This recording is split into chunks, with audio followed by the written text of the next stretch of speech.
Hofstadter getting the better and this time by, and here it is. It's time to sort out the chase. Alaphilippe very much involved, and he's out of the saddle, he's kicking on. Oh, this could be absolutely spectacular, and who's with him? Of course, it's Wout van Aert. We thought he was looking a little bit ill, actually. I was worried about whether he'd have any kind of stomach problems. Two of them now out front, but what class? Yeah, what class? I mean, you just see the way that Alaphilippe was kind of just leaning off his bike, where the way that Van Aert was distributing his weight was far more central, looked a little bit more in control.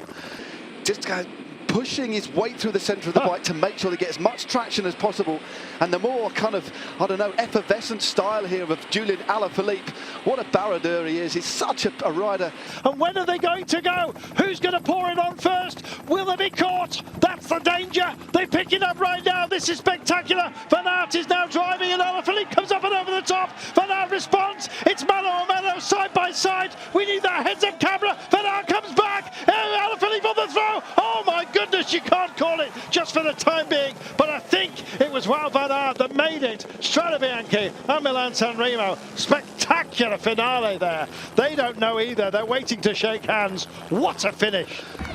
Can she now take this one all the way to the finish? To ramps of 18%, this final sector. Demi Vollering has got that gap, got that buffer over the chasers, but you can now see it's Liana Lippert. Lotte Kopecky now goes.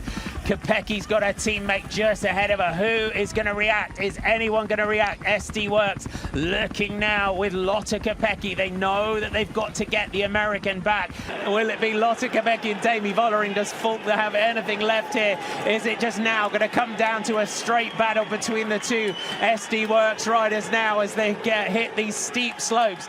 Demi Vollering on the front with Lotte Kopecky right on the wheel. It's Team SD Works through that 300 meters to go, 250 meters to the line now. Lotte Kopecky comes through to the front. Is she going to make it?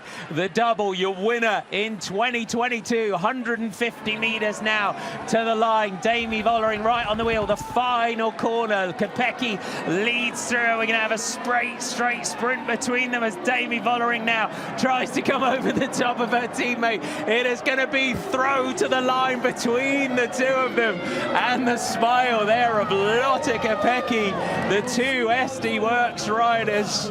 It was a case of right. So, 3 from Ethics-QuickStep. Terpstra, Bonen, Vandenberg, alongside last year's winner, Ian Stannard. This is a real deluxe group, and we're now on to the Leeuwberg. We said that they can afford to stop. Oh, here goes Bonen! Here goes Tom Bonen. He's not waiting for the sprint today, and Stannard will have to go with him. Stannard's going to have to go. It's no use looking around, Ian Stannard. He is going to have to go. I'm not sure what he has here. Looks behind, and that may well be it for now. So, Stannard forced to do the work, and here goes the next one. Nicky Terpstra to the front. Here goes Terpstra then. Terpstra to the front. Bonen there, just making sure that it's Stannard who has to close the gaps now. Bonen riding away. It's Terpstra who's attacked.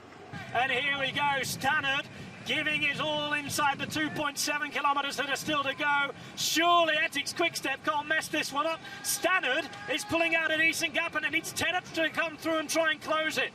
It is Stannard up against Terpstra. Stannard's going to come through. Stannard again, is it? Stannard hits the front again. Oh my word!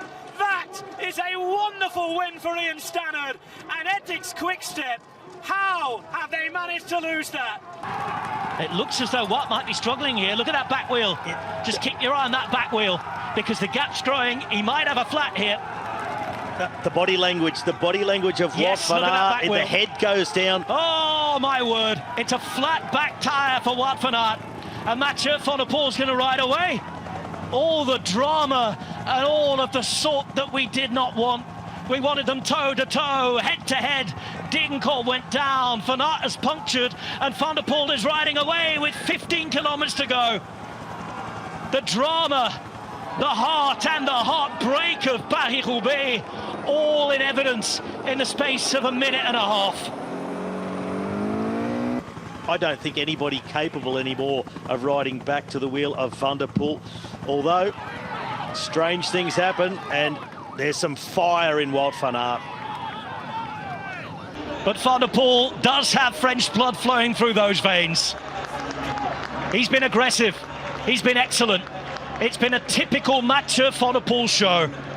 And from just missing out into the Ronde, Mathieu van der Poel is going to reign in Roubaix. The realization of what he's done. Van der Poel sits up and wins. Phillips, his teammate, celebrates. So Deignan looking to write her name into the history books today. You saw those pictures, went through that first cobblestone section, through the Hornbank de Wardigny section with 82.5 kilometers to go. And you looked at that and you would think that's a long way out. 1 kilometer to go. Lizzie Deignan swings right now off the final section of cobblestones. She will then swing into the iconic Roubaix velodrome for the final lap and a half. Audacious, 82.5 kilometers to go.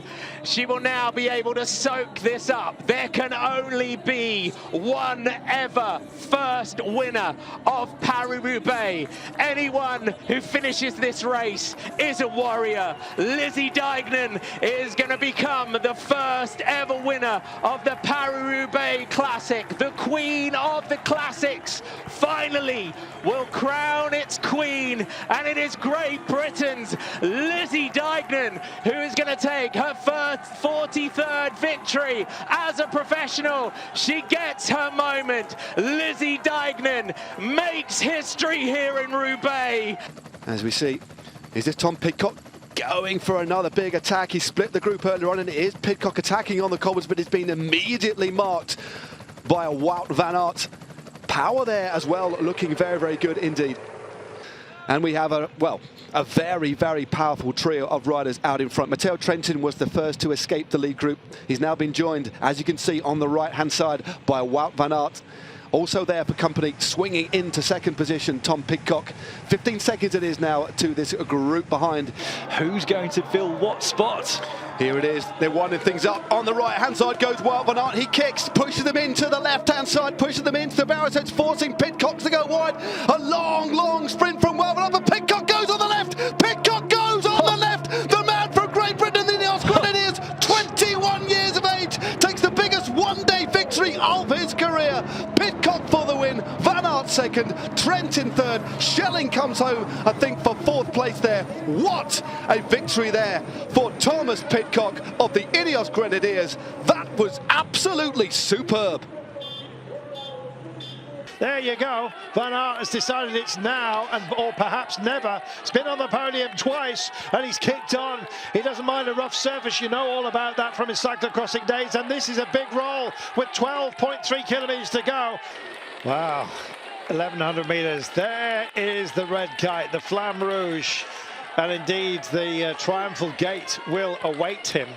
He has got stronger and stronger. Of the group that was left in front of 6 riders, he has got stronger as this race has went on. A lot of the riders out there have wilted, and even wilted before we even came on air.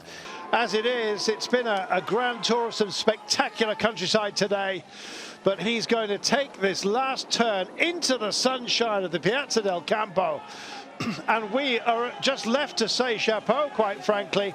What a ride. He started off as one of the favourites and he has lived up to that billing. Wout van Aert has won the Strade Bianche, as tougher edition as you're likely to find, simply because of the approach to it. And his approach was to take it on.